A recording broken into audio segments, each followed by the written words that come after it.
তিস্তার পানির ন্যায্য হিস্সা আমি চাই। যদি বাংলাদেশের মানুষের সঙ্গে বন্ধুত্ব চান তবে আগে তিস্তার পানি দেন। সীমান্ত হত্যা বন্ধ করুন।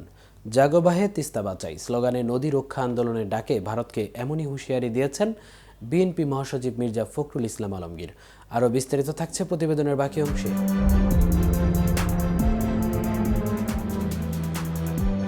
ফখরুল ইসলাম বলেছেন, তিস্তার পানির ন্যায্য হিস্সা আমি চাই। আর অন্তর্বর্তী সরকারকে বলতে চাই, দ্রুত নির্বাচন দিয়ে জনগণের প্রতিনিধির হাতে ক্ষমতা তুলে দিন।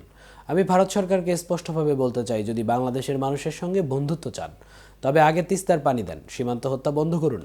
লড়াই না করে কিছু পাওয়া যায় না, আমরা লড়াই করে তিস্তার পানি আনব। সোমবার বিকালে লালমনিরহাট তিস্তার পাড়ে দুদিনব্যাপী প্রতিবাদ কর্মসূচিতে একথা বলেন তিনি।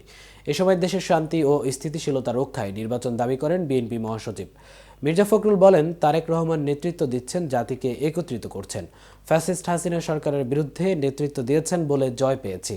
একটা গণতান্ত্রিক পথের জন্য লড়াই করছেন। উপস্থিত জনসমাগমের উদ্দেশ্যে তিনি বলেন, আপনারা কতবার ভোট দিতে পারেন নাই, আমরা ভোট দিতে চাই, ভোট দিয়ে নেতৃত্ব চাই। ওরা বলে আমরা শুধু ভোট করি।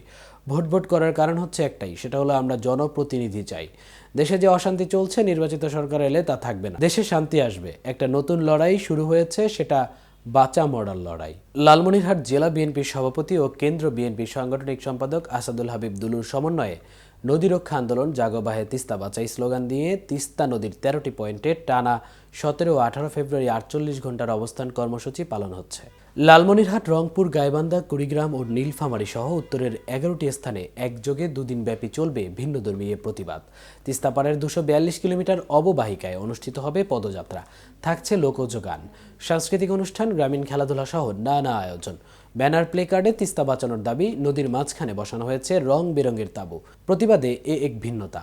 উল্লেখ্য, ছাত্র জনতার আন্দোলনের মাধ্যমে শেখ হাসিনা সরকারের পতনের পর থেকেই বাংলাদেশের সঙ্গে ভারতের সম্পর্ক ভালো যাচ্ছে না।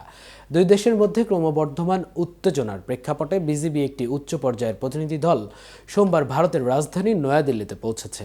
এই প্রতিনিধি দল ভারতীয় সীমান্ত সুরক্ষা বাহিনীর সঙ্গে দ্বিবার্ষিক মহাপরিচালক পর্যায়ের বৈঠকে অংশ নেবে। আজ মঙ্গলবার এই বৈঠক অনুষ্ঠিত হবে। ভারতীয় সংবাদ মাধ্যম এনডিটিভির প্রতিবেদনে বলা হয়েছে, বিএসএফ সদর দপ্তরে বিজিবি ও বিএসএফ এর মধ্যে 55তম মহাপরিচালক পর্যায়ের সীমান্ত সমন্বয় সম্মেলন অনুষ্ঠিত হবে। বিএসএফ এর এক কর্মকর্তা জানান, বাংলাদেশি প্রতিনিধি দলটি ভারতের স্বরাষ্ট্র মন্ত্রণালয়ের কয়েকজন জ্যেষ্ঠ কর্মকর্তার সঙ্গেও সাক্ষাৎ করতে পারেন। এতক্ষণ সাথে ছিলাম আমি মামুন। কেটিভি নিউজের সাথে থাকার জন্য ধন্যবাদ।